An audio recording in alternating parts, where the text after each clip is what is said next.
Well, live from Philadelphia, it's Mr. Pritchard's art room.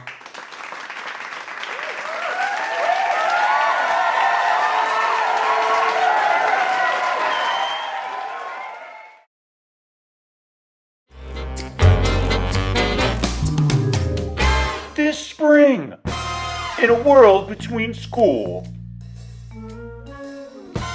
and home, there is only one man for the job. Art teacher, Mr. Pritchard. Artist.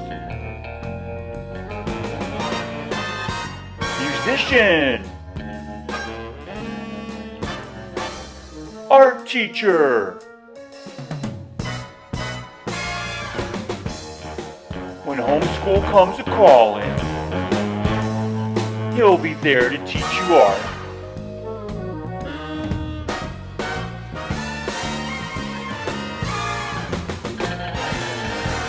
This spring, school has met its match.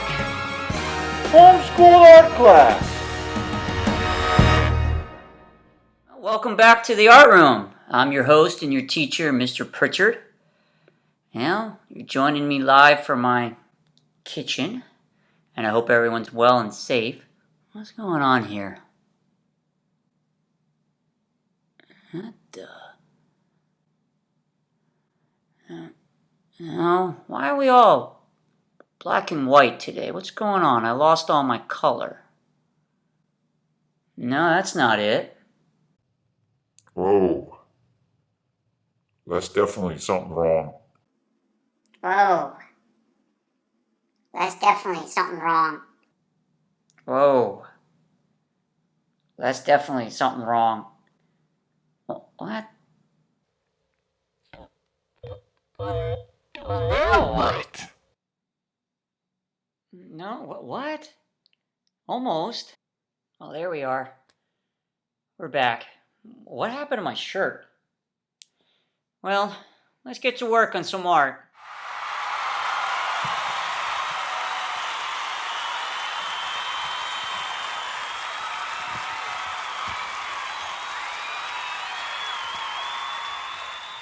Well, welcome back to the art room. I'm your host and your teacher, Mr. Pritchard, and my shirt changed again. And what is this? We got a co-host? How you doing? Can you go somewhere? Okay, you're sticking around. Okay. Well, today we're going to be working on a creative abstract portrait of ourselves. At the beginning of this lesson, I did a lot of different creative things, trying out some different things, messing with the color of the video and messing with my voice and all kinds of things, just being creative. Well, the first thing we're going to have to figure out is, what does the word creative mean? Let's go to the dictionary here. Okay. Creative, an adjective, relating to or involving the imagination or original ideas, especially in the production of an artistic work. Artistic being music, art, dance, writing. Having a good imagination or original ideas. I like that, original ideas. A person who is creative, typically in a professional context. I can't stand it when a dictionary uses the word to describe itself. What does creative mean? It means to be creative. That's like describing a pencil as a pencil. What's a pencil? Well, a pencil's a pencil. Well, what is it? So let's break down this word creative. Because to me, creative can mean a lot of things. It can mean, like it's saying here, imagination, original ideas. To me, sometimes it means thinking outside the box, one would say. Trying to figure out a solution to a problem. Being creative might be drawing, but drawing something original? Let's get to work on this first idea of what it means to be creative. Let's go into a wider thought of what it means to be creative. By the way, what happened to my shirt? Again, and we lost the co-host. I don't know. Well, Steve K used to talk to me a lot about liking to be around creative people when he was working. And he always gave the reason that a creative person, an artist, can think of many, many ways to solve a problem. Let's give an example. Let's say a desk breaks at work. And you might have someone that works with you that does bricklaying, that they lay brick for a living. And you might go up to that person and say, how are we going to fix the desk? And the bricklayer might say, well, let's use bricks. And we can stack the bricks and make a new desk. Well, we don't have any bricks, so now what? So Steve used to always say, the artist can think outside the box and maybe find things around and use them to fix the desk. Maybe the desk, we might not have the right tools, but we might have string, and we might use the string. We might find creative solutions to do this. So let's give another example. This paper towel roll. For most people, it's a paper towel roll. To some of us, it might be a fake telescope. Oh, hey, everybody. Mr. Pritchard, it's not a telescope. To some of us, I don't know, it could be a toy. You can knock it over, you can roll it. Maybe it can store pencils. You could squeeze the ends of it, so that way things don't get damaged. Maybe you can crush most of it to make a flower stem, and then the top of it, you can rip and shape it into a flower. Maybe you can draw on it. Maybe you can separate it into a long piece and write and draw on it. Well, Steve's example was always the pencil. Now, this is a drawing pencil. It has no eraser. But let's imagine it has an eraser, or let's not. Or a pen. And Steve would always say, can you tell me things you can do with the pencil? Well, the first time he did it with me, I only said one or two things. I said, you can draw with it, and I said, you can write with it. And Steve said, that's it? That's all you got? And I really had to put some thinking into it. Well, let's go a little deeper into this idea of what you can do with a pencil.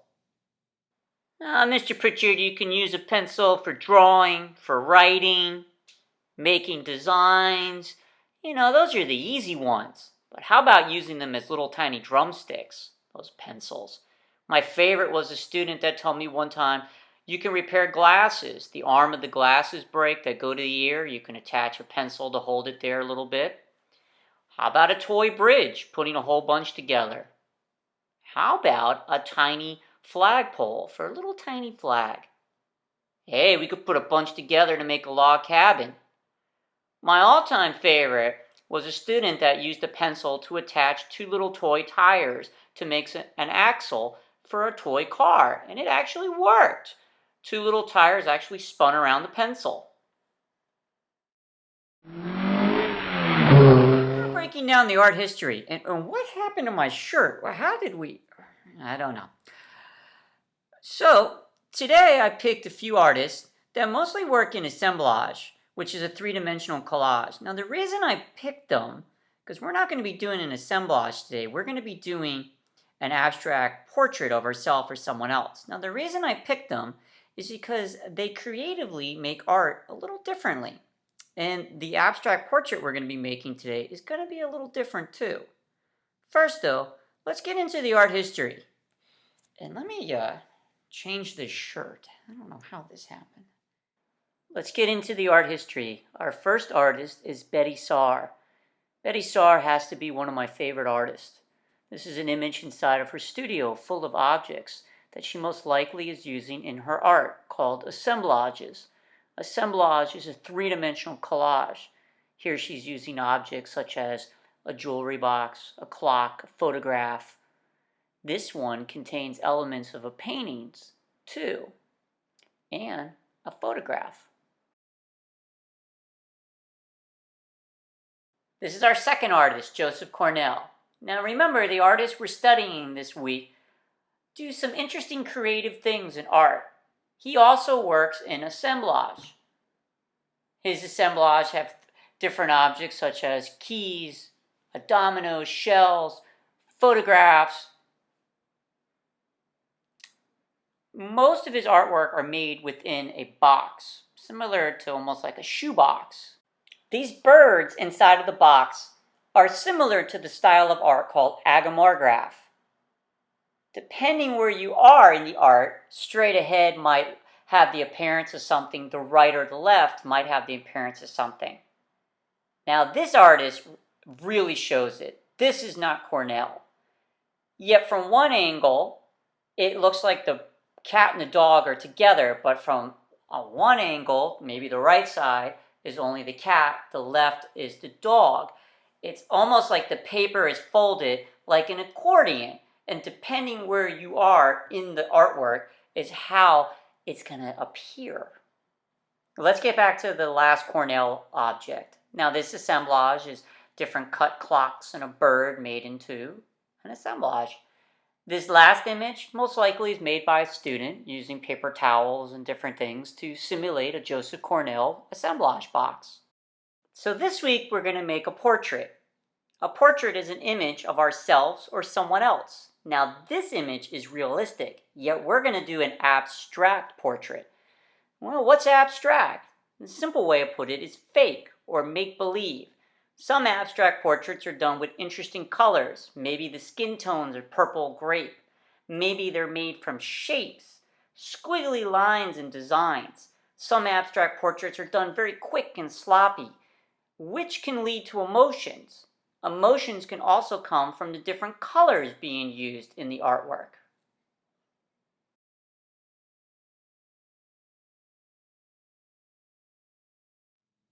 Let's go over the supplies. And again, what happened to my shirt? We're in the world of Blue Blueberry now.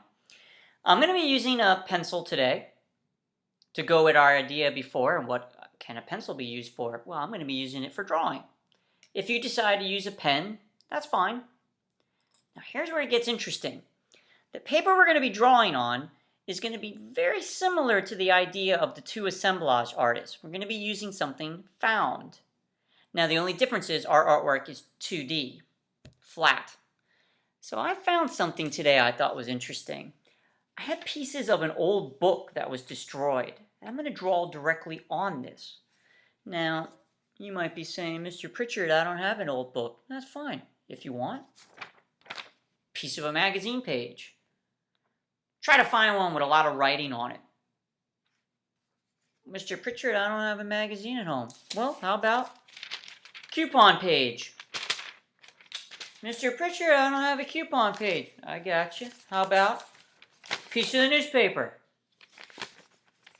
Well, if you draw with newspaper, you might want to fold it to make it nice and thick. Newspaper is really thin. It has a habit of tearing.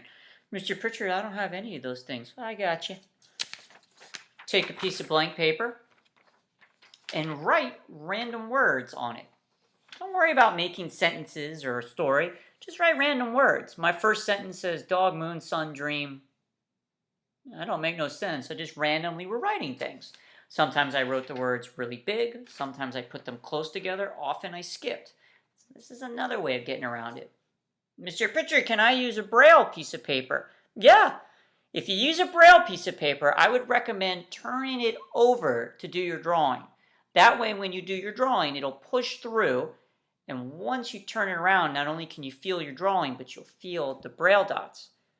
Now remember, if you're using any of these pieces of paper, the book, the newspaper, the advertisement, the magazine, you might want to stack a few. Or you can say, take the advertisement, put a regular piece of paper, and then stack it. And the reason why, it'll make you have a thick surface, especially for the magazines that are thinner paper, the advertisements, the newspapers.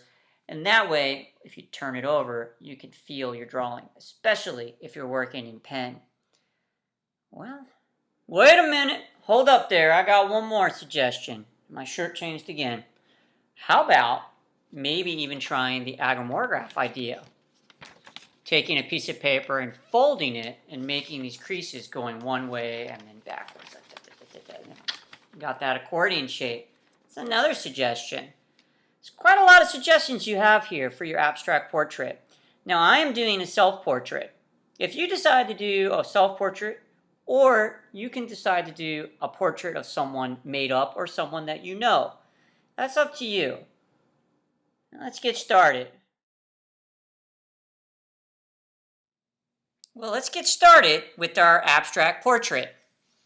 I put some paper underneath it just to make the drawing have a softer base, and that way I could feel my drawing on the other side if I need to. I'm going to start off with the pen. Now remember, this is an abstract portrait, so it's up to you what kind of style you want to come up with. It's perfectly okay to draw over things. This is just our creative background.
Let's move on to the finished products.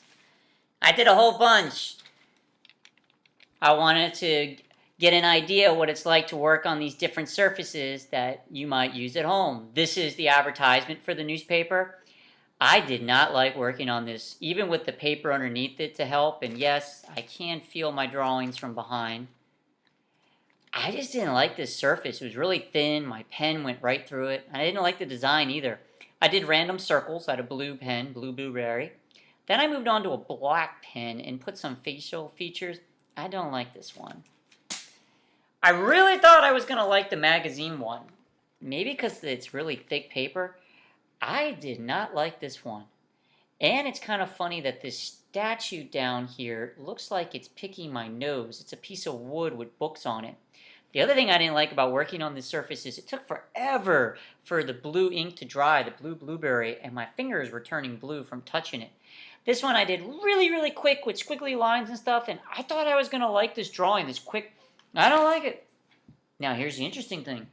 The one on the newspaper that I folded the newspaper in half to make it thick, I drew just as fast, and I didn't think I would like the newspaper. I like this one a lot. Now I sped up the drawing video a little bit. Yet this drawing still took me about 10-15 seconds. 2 big circles for my eyeglasses, one's a little bigger to give the idea that my head's turned, quick little lines for the shapes of that oval of the face, and lines for the nose and the mouth and the neck. I really like this one. Last one, blank piece of paper, and this was just in case not working on newspaper magazines or any of these other different surfaces for our creative abstract portrait. This is the one I just added words to it randomly. I really like this one. I didn't think I would like working on this surface with the random words behind it. I really thought I was going to prefer the magazine. No, this one I like.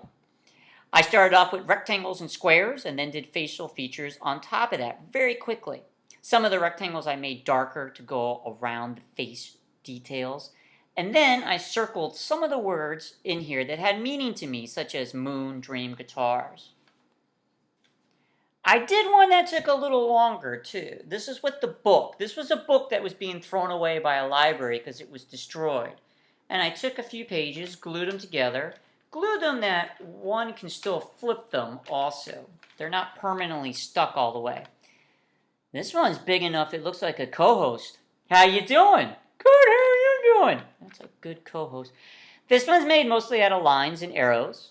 Pencil, a little bit of green mint, pen in there too for shading. I really thought this was going to be the one I liked the most, and I also circled some words in it too in the story. I ended up liking the newspaper one the most. The big one on the book pages took about 10-15 minutes. This one took 10-15 seconds. So time really doesn't mean the artwork's going to be better. Sometimes less time it might look more interesting. Well, we did a lot today speaking about creativity, looking at some different kind of creativity in artists that are doing assemblages, and then doing our own creative abstract portrait or abstract self-portrait. I look forward to seeing your designs, and I really hope you have fun with it. I did, and believe it or not, the newspaper one that took me 10-15 seconds is my favorite one. It's up to you if you want to use pencil or pen today, but I will say if you're using pen, be careful. It takes a while for it to dry on some of these surfaces. My fingers prove that. I got one fingernail that's turned blue blueberry from all the ink. Well, until next time, I hope you're all well and stay safe and stay creative. Hey, Sean, it's Michael. Yo, Sean, it's Chuck. Hey, buddy. Sean! What's going on, buddy? It's Marty.